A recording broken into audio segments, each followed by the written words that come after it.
আল্লাহ রাব্বুল আলামিন সূরাতুল কলমের 13 নম্বর আয়াতের মধ্যে আল্লাহ জানিয়ে দেন উতুল্লিম বা'দা যালিকা জানিম, যারা কোরআনের বিরোধিতা করে, যে মানুষগুলো কোরআনের পক্ষে কথা বলতে চায়, যে মানুষগুলো কোরআনের পক্ষে জীবন দিতে চায়, যারা এদের বিরোধিতা করে, এদের জন্মের মধ্যে বাদল আছে। কথা ঠিক না ঠিক? এটা আজকে যারা বাংলার জমিনে যারা কোরআন দিয়ে রাষ্ট্র পরিচালিত করতে চায়, যারা কোরআন দিয়ে জমিনকে চালাইতে চান, ওই সমস্ত মানুষের যারা বিরোধিতা করতে চায়, বোঝা যাবে এদের জন্মের মধ্যে ভেজাল আছে না নাই? এজন্য আমরা কোরআনের পক্ষে না বিপক্ষে?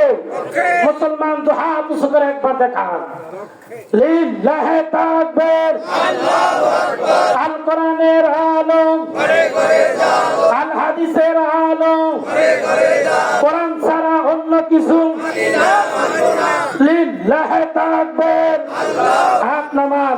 আল্লাহ যেন আমাদের প্রত্যেকে কবুল করেন, কোন আমিন। যেহেতু কালেকশনের জানসাম সময় প্রায় 10টা বেজে গেছে, এজন্য কালেকশনে কিছু হবে, যদি সময় থাকে তাহলে হবে, নাহলে প্রধান বক্তা